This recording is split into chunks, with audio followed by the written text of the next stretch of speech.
Welcome to my channel. In a war zone where hesitation kills, one sniper, known only as the Warden, refuses to wait for permission.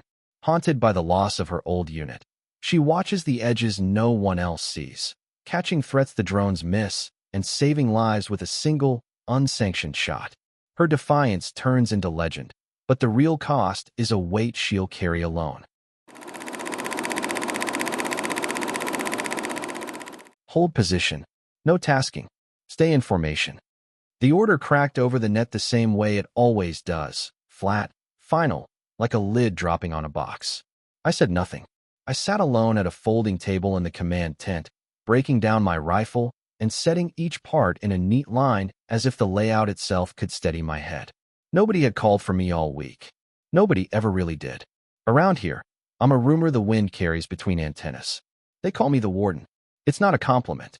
It means I show up after the damage, counting who's left and who's missing, keeping a tally that robs sleep from the living. But a name, even a bitter one, can be a place to stand. So I let them keep it. Our temporary outpost squatted east of Halberd City, outside the last ring of blast walls and traffic choke points. The maps called the sector Q7, and the planners said it would be the hinge on which careers turned for years. Out on the perimeter, the scorched hills ran like broken knuckles toward a ridge the scouts labeled Kestrel. Somewhere beyond that, a road slipped down into a basin where the air went thin and radios lost their will. Command preferred tidy operations in tidy weather. Q7 never listened. Amara Ilves, or that's the name on the oldest patch still clinging to my jacket. The fabric is sun-faded, and the thread has the frayed look of something that refused to give up and got punished for it. No insignia. No colors. My hair's brown and cut blunt because I've learned hair can cost seconds. I travel light. Just the canvas bag with my antique State Route 98 and the kit I've tuned by hand so often I could rebuild it blind. On the laminated wall map, the inked arrows looked confident. On the ground, things were quieter, meaner. I watched from shaded corners, from scaffolds, from the lip of the trench behind the satellite dishes. If there was an elevated angle, I found it. If there was a redundant frequency nobody listened to, I listened to it twice. I'm not here for clearances or codes. I'm here because last time I waited 4 minutes for permission that arrived 4 funerals too late. A staff captain noticed me by the ops board and tried to sound important. Who cleared you for this tent? These feeds are classified. I'm not here for the feeds, I told him, eyes on the weather overlay. I'm here so I don't miss it again. That ended the conversation. They don't like the word again. It implies a past that can judge the present. I keep habits the way some keep charms. I clean the rifle daily. I count my rounds and then count them backward. I eat facing the wire so I can see the dust before it touches the fence. I read the logs nobody wants to own, the after-action write-ups, the casualty summaries, the maps that show where assumptions became graves. When a young lieutenant asked me which unit I used to belong to, I told him the truth. I was the last one to walk out.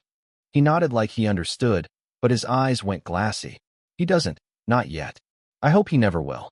At dusk, I climbed the scaffold by Mast 3, what the engineers call Lookout 9. No assignment. No badge swipe. If someone at the gate asked questions, they didn't push. My State Route 98 lay warm across my knees. The woodstock bears 2 carved lines. Return if I fall. Recalibrate if I survive. It's not poetry. It's a checklist written on the only thing I won't drop. Static works like a tide in this sector. It swells and falls. Tonight it felt wrong, like a hand twisting the dial from somewhere beyond Kestrel Ridge. Not strong enough to trip alarms, just enough to make the automated filters shrug and pass it along as weather. I've sat with enough ghosts to know better. I tracked the wind.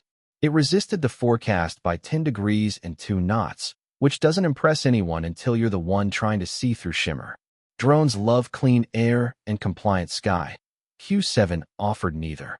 I tagged the pattern in my notebook, the one with the tape-scarred cover and ink stains from a rain I stood through, because leaving meant surrendering line of sight. A sentry's silhouette paused below me. Unknown on 9, he reported. Then his headset crackled, and whoever answered told him to let me be. I appreciated the courtesy, but not the phrasing. I'm not unknown. I'm unfiled. I fine-tuned my scope and whispered the promise I say when the horizon goes black and the base goes careless. Not yet. but I'll stop it this time. The plan on the board says recon will push through Alpha Gate at 0500, swing north of the fuel dump, and cut across the dry river toward Kestrel's southern shadow. The fallback route. If things turn, that's the saddle behind the ridge, the one the drones mark as empty because glare is a coward's friend. I can't shake the shape forming in my head. It's familiar the way a scar is familiar. The kind of pattern you earn by outliving better people.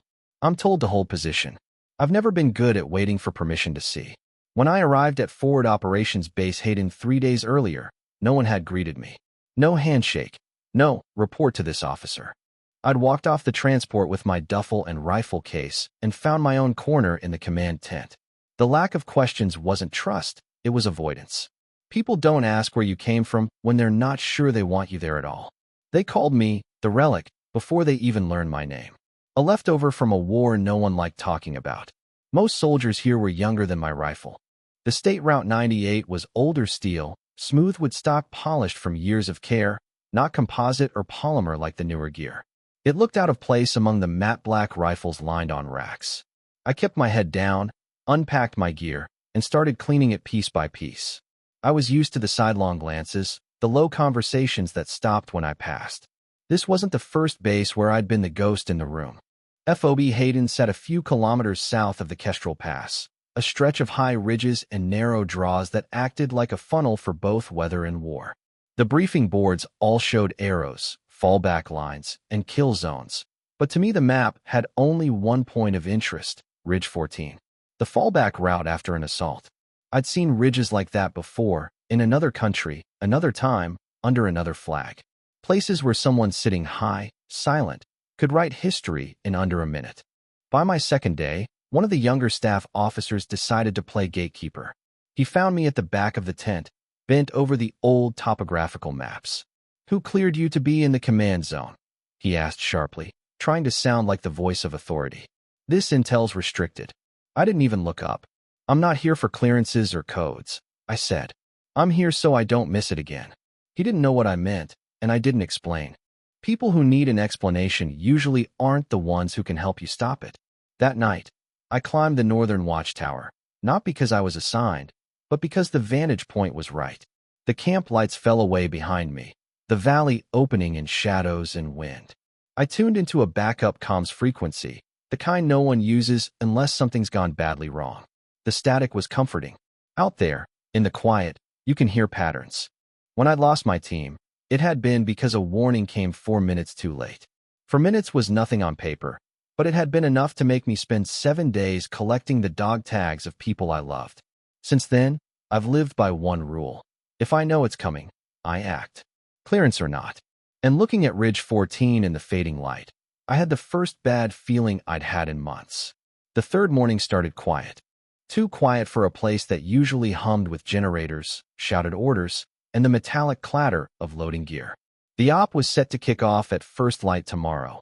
A coordinated push through Kestrel Pass, a quick seizure of high ground, and then a controlled withdrawal through Ridge 14 if things went sideways. That was the plan. I don't like plans that rely on a single fallback route. A good fallback is like a spare parachute. You don't hang it on the wall where anyone can cut the cords. But the map showed exactly that. One path, predictable as a drumbeat. From my tower post, I kept scanning the ridge. Nothing obvious, but you don't wait for obvious if you've done this long enough. It started as a flutter on the spectrum analyzer, a faint electronic heartbeat, too regular to be wind interference, too irregular to be base equipment. I traced it across the frequency bands. It was there for 3 seconds, gone for 5, back for 4. Subtle. Someone was testing comms discipline or syncing devices. I logged it. Then I checked the drone feeds. The ridge was clean, too clean. The last passes showed no heat signatures, no movement, nothing but rock and brush. And yet, the wind had shifted. Forecast called for westerly gusts, but I was watching dust plumes curl the wrong way through the saddle. That meant downdrafts, and downdrafts distort drone optics. Anyone setting up there could hide under the cover of atmospheric shimmer, and the feed would call it natural error. I knew this pattern. I'd seen it once before on a place called Barren Steppe, right before an entire convoy vanished under overlapping arcs of fire. At midday, I wrote a full report, and walked it straight into the intel hut. I laid out the frequency anomalies, the weather mismatch, the tactical risk. The young analyst barely looked up. Drones saw nothing, he said. Not enough data to alter the op, probably local interference. We're fine. Fine. I'd heard that word the day before Phantom Gate. That fine cost me 11 people. So I went back to the tower. No orders to be there. No clearance to act. But if tomorrow morning went the way I thought it would, waiting for a green light would mean watching a slaughter. I checked the rifle, cleaned, oiled, zeroed at 600 meters. Ammunition counted twice. Position plotted for max coverage of the fallback route. My kit was tight, not because I planned to move, but because you never know when you'll have to run after firing the shot no one told you to take. As the sun dropped, the valley's shadows stretched long and thin. Somewhere below, recon units were doing final gear checks, laughing at each other's bad jokes, thinking about hot meals after the push.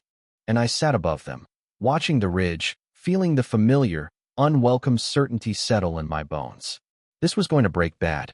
Dawn came sharp and cold, the kind that makes your breath look like smoke from a distant fire. From position 9, my scope framed Ridge 14 in perfect clarity. Recon moved through Alpha Gate right on time. Figures in staggered columns, heads swiveling, rifles low. Radio chatter was light, calm. Everything by the book. I hate that phrase. The book doesn't bleed. Through the crosshairs, I caught it. A flash, barely a needle's worth of light against the rock face. Not sunlight on stone. Not bird wings. No, this had an edge to it. A polished angle.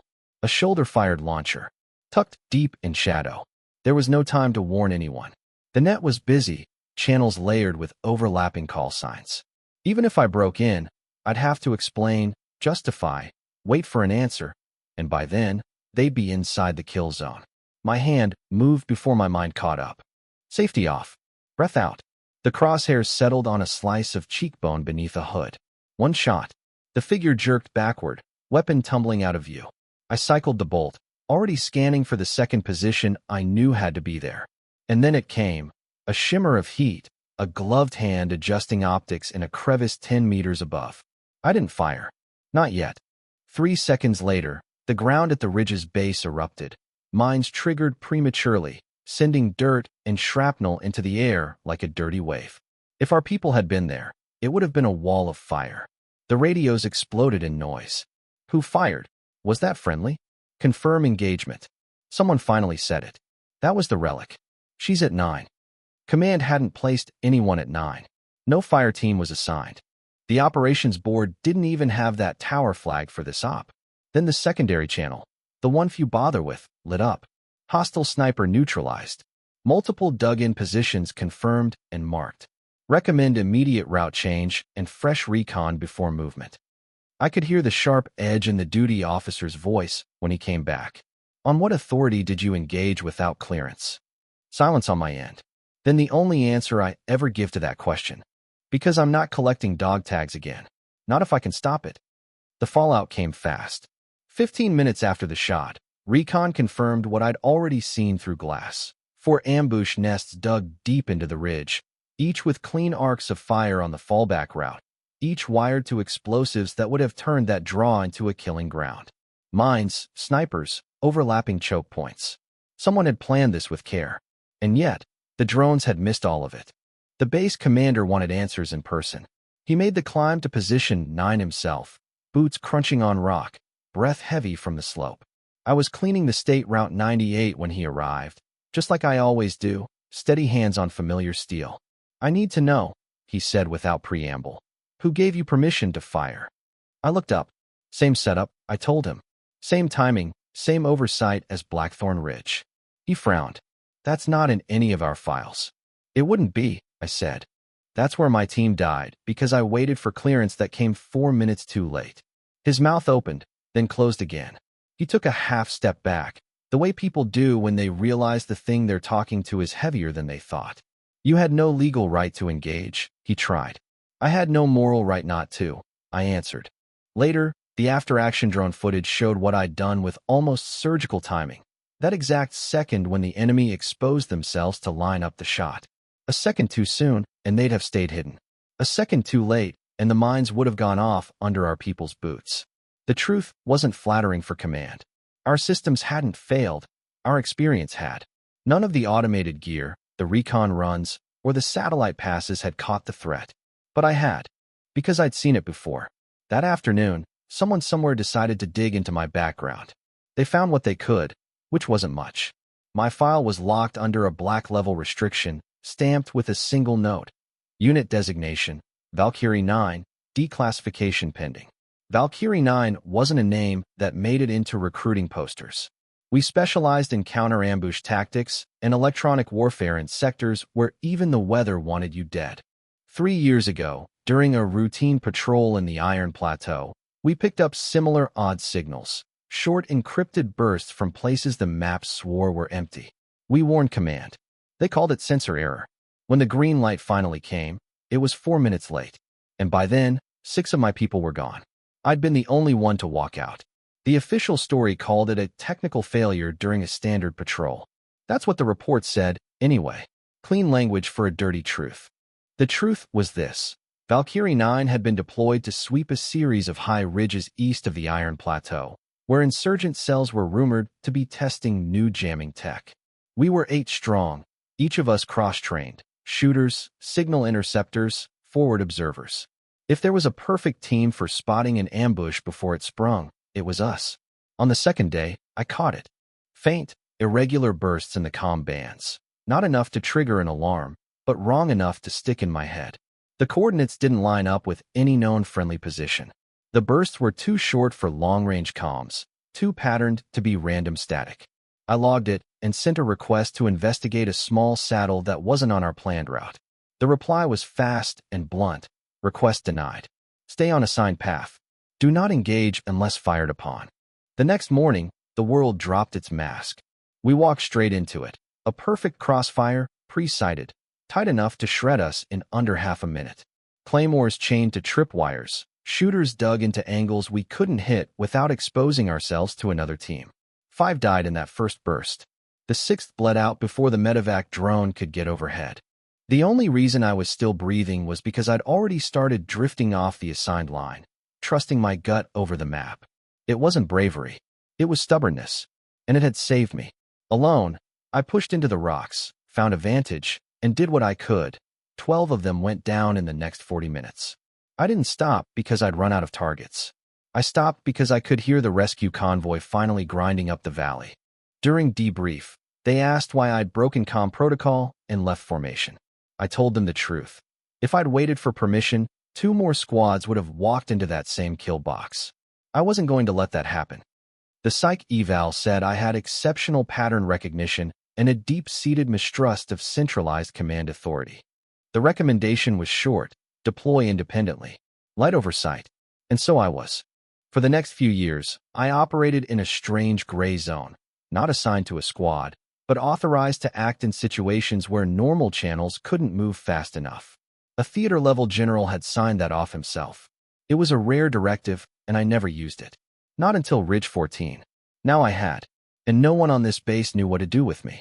After Ridge 14, something shifted, not in the official record, but in the way people moved around me.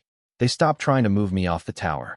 They stopped asking why I was in certain corners of the base or why I was reviewing yesterday's patrol logs. They didn't welcome me, not exactly, but they stopped pretending I wasn't there. It started small. A packet of high-calorie rations left on the step of my tower one morning. A pair of fresh scope lenses tucked inside my kit bag without a note. I didn't acknowledge them, but I didn't throw them back, either. Soldiers don't waste supplies, especially not when they come from someone who noticed you enough to know what you needed. Within a week, Position 9 had a kind of unofficial status. Nobody said it out loud, but they treated it as occupied, even though no one had orders to post there. I could see it in the way patrols would look up as they passed, scanning for my silhouette against the sky. Someone started calling it the Warden's Nest. It spread fast. The truth was, I didn't live up there full time. I moved between high points, shadowing patrols from angles they didn't know they had. But 9 had the best line of sight for the northern approaches, and it let me catch things the rest of the net would miss. A shift in the color of dust from a hidden track, the half-second glint of glass in a draw, a silence in the birdsong that meant something was moving where nothing should be. Over time, I started sliding small intel packets into the backup comms channel. Nothing dramatic, a weather shift warning, a note about gear where that might fail under load, a timing suggestion for patrol rotation. All of it useful, none of it signed.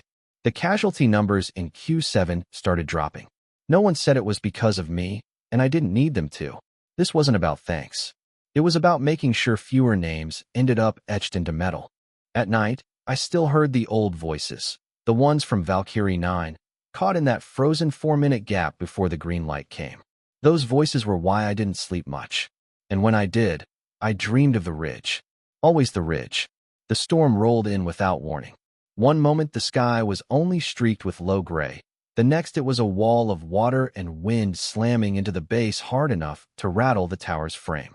Lightning spidered over Kestrel Ridge, turning the peaks into jagged silhouettes, and the wind tore at the antennas until they screamed. Comms went to static. That's when I caught it. A faint distress call bleeding through the backup frequency, the one most people never bother with. A recon patrol was cut off north of the pass. Visibility had dropped to nothing. One man was injured. Another's kit was waterlogged and failing. They had no route back and no working link to command. I thumbed the transmit key without thinking. North Patrol, you're at Grid Echo 47, correct? A pause. Then, unidentified station, confirm identity. I'd rather you just make it back alive, I said. Turn 30 degrees east and move until you hit the rock wall. Keep it on your right. They didn't argue. The storm didn't leave room for questions. For the next 40 minutes, I guided them through gullies that cut the wind, along ledges where the rock gave enough cover to break the worst of the rain, down into a canyon where the noise of the storm dulled just enough for them to breathe without tasting panic. When the last of them stumbled through the Alpha Gate, soaked and mud-caked, but breathing, I clicked off the transmitter. I didn't sign my call, didn't report in. Next morning, I heard the chatter over breakfast. Somebody was out there, guiding us like they had a map in their head. Couldn't have been base ops. No one was on night watch during the blackout. Later, a corporal climbed 9 during his off shift. He found a half-full canister of still-warm coffee and fresh boot prints in the mud. He didn't say anything, but the way he looked at me across the mess hall told me he'd put the pieces together. Stories started to grow from that night. Stories about the Watcher, who could see through rain and static, who knew the terrain better than the locals, who spoke only when it meant the difference between living and not. None of them used my name. I preferred it that way. After the storm, it wasn't just the recon teams who glanced toward Position 9. Mechanics, medics, even the greenest privates fresh off the transports started treating it like a given. That someone was always up there, eyes on the horizon, ready to cut in when the official channels fell behind. The base never posted a guard roster for it, but no one else tried to claim the spot. Even visiting brass, when they took the tour, would pause and stare up at the tower as if they could feel the weight of the stories it carried. More little offerings appeared. A strip of thermal sheeting folded under the stairs. A hand-drawn map showing an unmarked trail around the eastern escarpment. Packs of instant coffee tucked in my kit. I never asked for any of it. I never said thank you. But every item had its place, and I used them all. My quiet transmissions continued. Dust plumes near the western cut. Delay Patrol Bravo by 20 minutes to avoid low-light blind spots. Swap thermal batteries on Drone 3. Output curve shows it'll fail before the next run. Nothing signed. Nothing acknowledged. But the requests for route changes or unexpected delays started cropping up more often in the daily ops briefs. And I noticed fewer medevac runs. Fewer body bags moving quietly out at dawn. The legend kept growing, the way legends do in places where people want to believe someone is watching over them. They called me the Watcher, the Warden, the Ghost on 9. It didn't matter which name they used. What mattered was they'd stopped asking if I belonged here. Command eventually updated the sector map. Position 9 was listed as permanently unassigned. No rotation. No new personnel. It was the military's quiet way of admitting something they'd never put on paper. They were leaving it for me. One night, I stood at the rail, watching the valley under a half moon, and realized I wasn't guarding just this base anymore. I was guarding the memory of every ridge, every bad map, every 4-minute delay that had cost too much. I knew then I wasn't going anywhere. They say the engagement at Ridge 14 will be studied in academies for years, a case study on initiative versus protocol, how one unsanctioned trigger pull prevented a disaster that every intel feed had missed. But those lectures won't tell the real story. They'll talk about angles and wind drift, not the nights spent hearing the names of people you couldn't save. They'll diagram the mine placement, not the weight of knowing exactly what was about to happen and choosing to act anyway. For me, Ridge 14 wasn't about defiance. It was about not letting the same mistake kill more good people. Months passed. Units rotated out. New faces arrived, wide-eyed and untested. And still, Position 9 stood empty on the books, but never truly unattended. I didn't keep the rifle there anymore. The State Route 98 stayed wrapped in canvas in the supply bay, etched now with a second line beneath the old one, recalibrated after the shot that saved 43 lives. The tower itself had changed, too. Someone had burned a small red triangle into the wood at the top rail, a quiet marker for Ridge 14. Under it, another line, rough but deliberate. She didn't wait for clearance. She just refused to lose anyone else. Sometimes I'd climb up there just to listen, to the wind, the distant hum of generators, the muted chatter of a base that felt just a little more confident knowing someone was watching the edges. The younger snipers would come up, stand beside me without speaking, scanning the ridges like they could see what I saw. I'd let them try. You can't teach the feeling, the shift in the air, the pause in the birdsong, the silence that means something is wrong. But maybe they could start learning. I know someday I'll leave this place. The tower will weather, the red triangle will fade. Someone else will take the post, or maybe no one will. But I also know this. Somewhere, in some sector, there will be another ridge, another fallback route, another heartbeat of time where waiting means dying. And I hope that whoever's there has the sense to see it, the will to act, and the stomach to carry the weight afterward. Because that's the truth no one likes to write down. Some heroes get medals. Others just keep the nightmares for themselves. And for me, that's enough.